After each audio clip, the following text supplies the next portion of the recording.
Hello, this is Ralph K. Ginorio. Welcome to the 18th installment of my video adaptation of my lessons about the historical background to the 9/11 terror atrocities. In lessons 16 and 17, we are covering the story of the Jewish diaspora from their expulsion from Israel in Roman times to the establishment of the State of Israel in 1947. And we've gone through using a framework developed by Raoul Hilberg in his classic, The Destruction of the European Jews, just breaking anti-Semitism down into three types. You may not live as one of us. Keeps the Jewish people always and forever separate from the native populations that they live around. The opposite of the Statue of Liberty's, "Send me your tired, your poor, your huddled masses yearning to breathe free. Send these tempest-tossed to me." The opposite of the American dream of the melting pot, that you can come here from whatever background and learn English and love America and become Americans, and your children will be raised as Americans, go to public school and be as American as anyone else. The opposite of that is the anti-Semitic notion that you may not live as one of us. According to that crabbed and diseased thought, anyone who has Jewish blood is forever sundered and separated from the normal, nice, decent people of the native population by that Jewishness. It is anti-melting pot, anti-assimilationist. The second type of anti-Semitism, "you may not live among us," is typified by medieval ghettoization. And ghettos are used to house people who are separate, as if they are a diseased population that needed to be quarantined. These alienages, these places for different people, these ghettos, were where Jews had to live in many cities at different times throughout European history. But for the most part, up until modern times, ghettos had been eliminated in the Western world by the turn of the 20th century, by the year 1900 or so, with the exception of Russia. And these medieval notions, "you may not live among us," are revived by the National Socialist German Workers' Party during the time of Hitler's rule from 1933 until the beginning of World War II and after, until finally the collapse and defeat of that regime later. So we're going to harken back and talk a little bit about ghettoization, I guess, in conjunction with the third and most virulent stage of anti-Semitism. If the first stage is "you may not live as one of us," and the second stage is "you may not live among us," the third stage is obvious, isn't it? You may not live. Now, this most extreme notion is so profoundly against the core belief system of the West, the Christian faith, that it comes out at times like a sewer system backing up and overflowing as counterpoint to the genuine culture.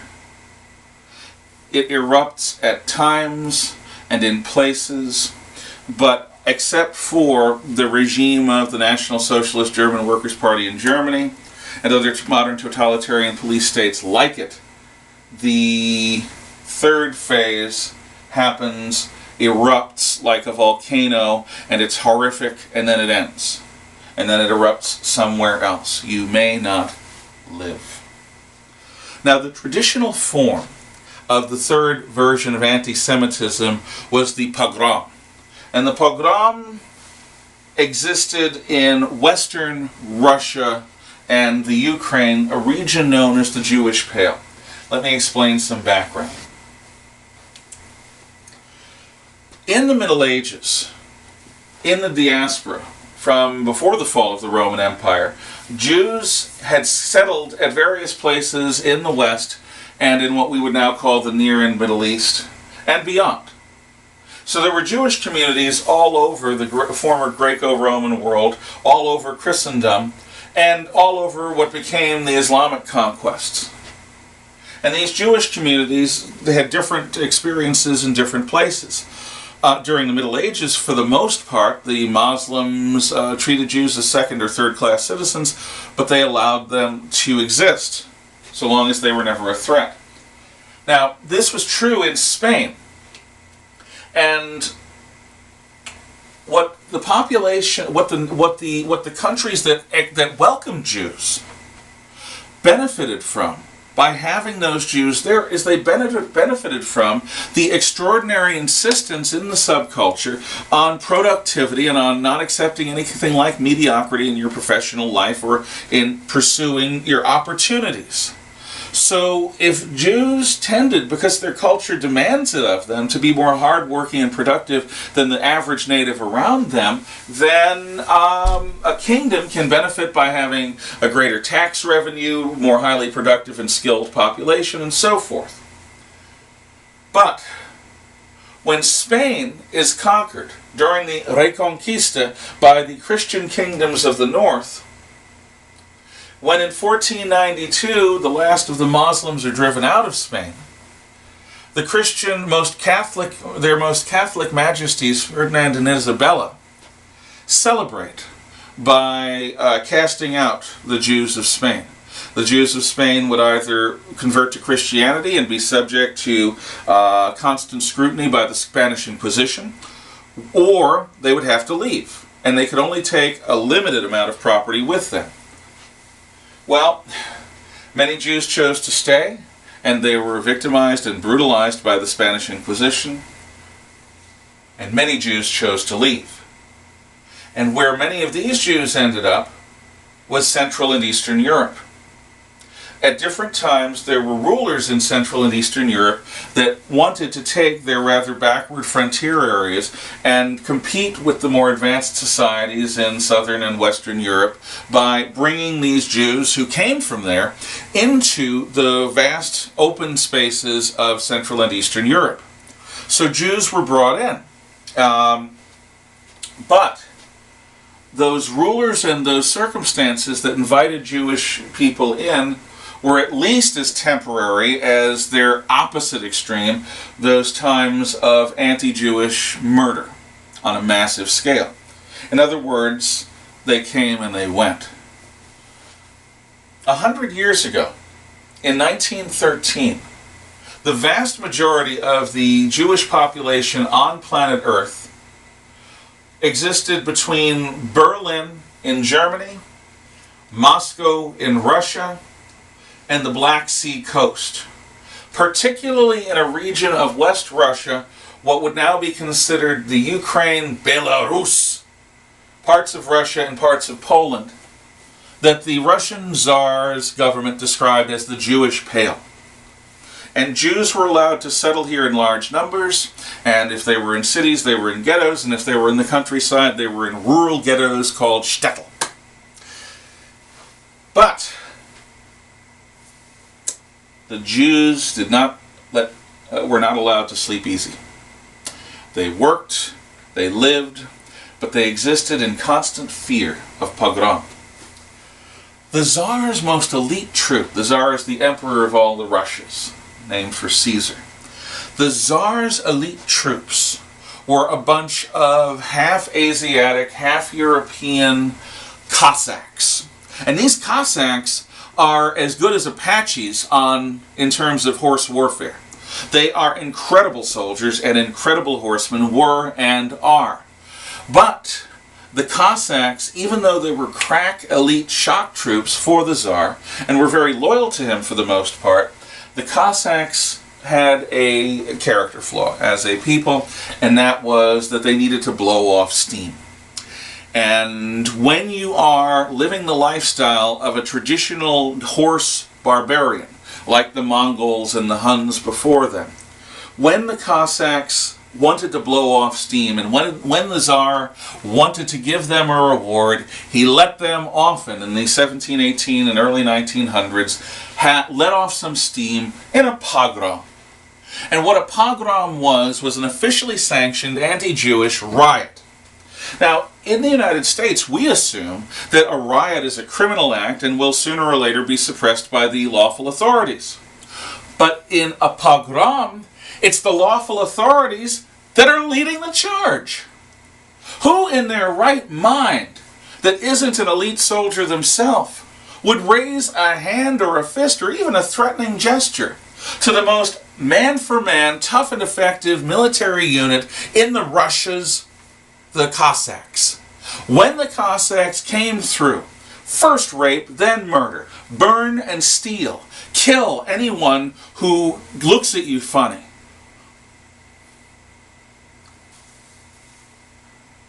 If you want to die, you can self-select and get the attention of the Cossack, and they'll kill you.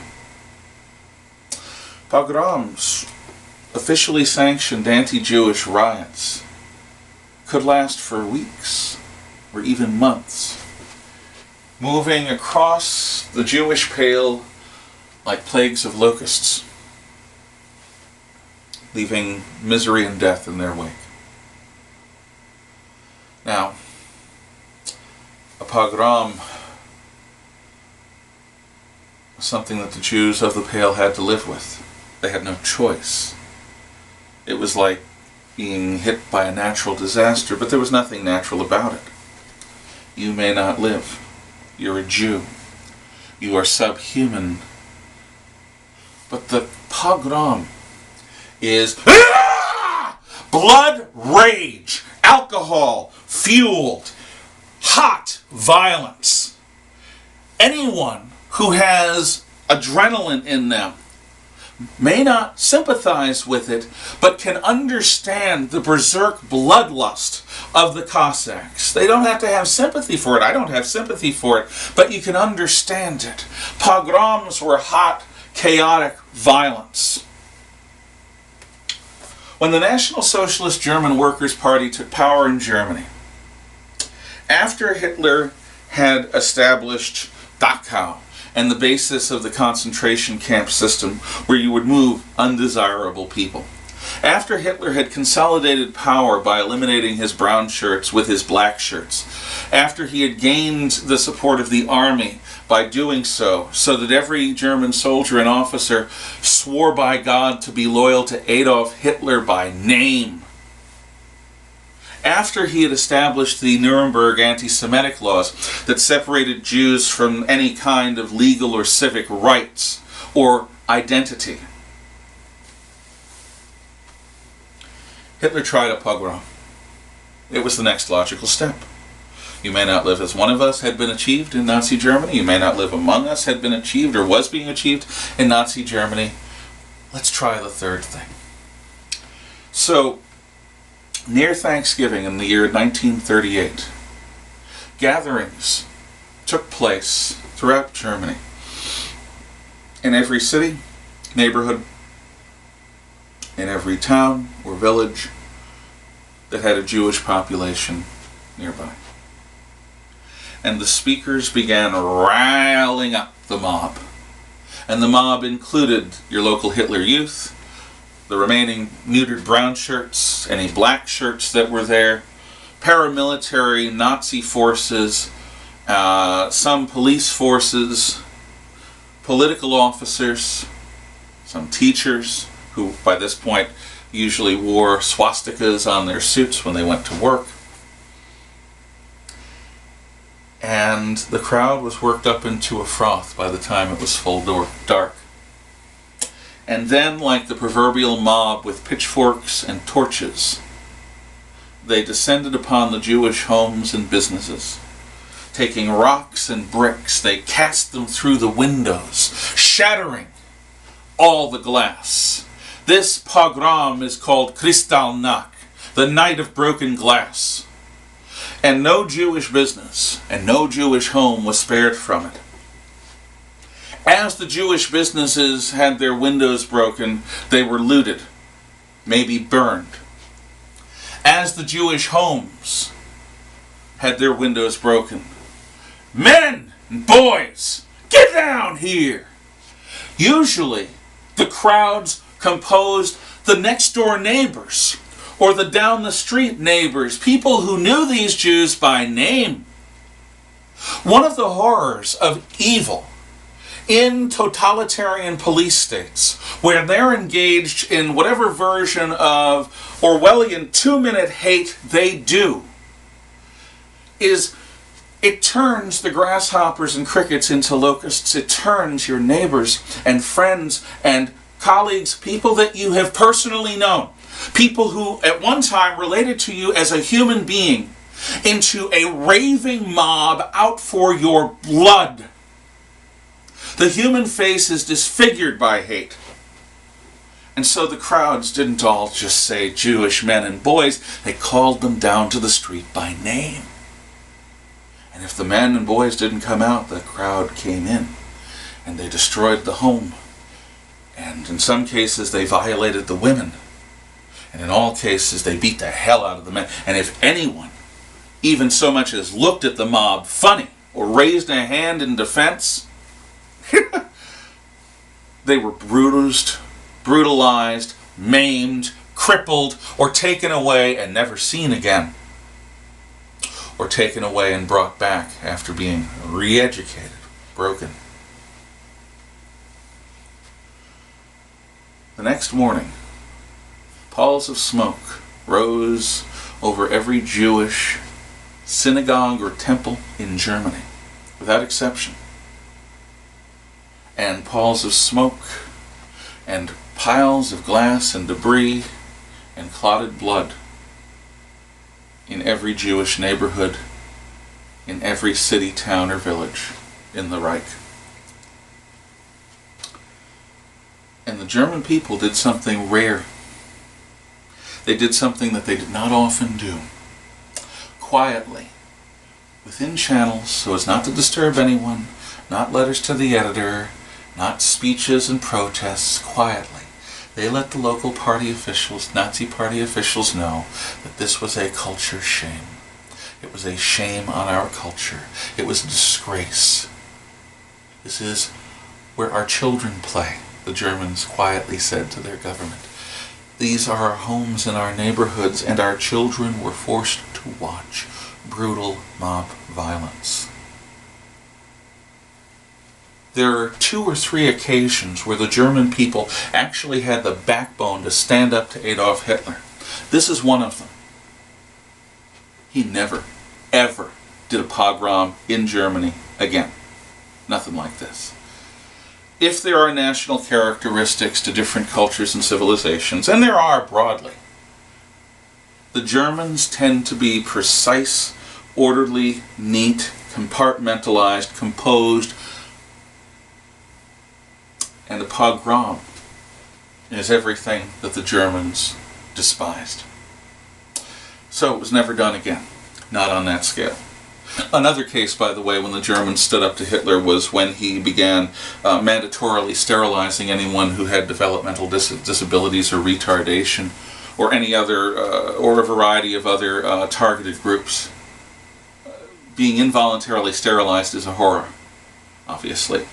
And who doesn't know somebody who's a relative or a friend who is retarded or developmentally disabled? So again, quietly, the German people pushed back. So it wasn't going to be a pogrom anymore. Hitler was going to have to come up with something else, and as World War II loomed in his mind and hopes, another idea began percolating for next time. Thank you for your attention.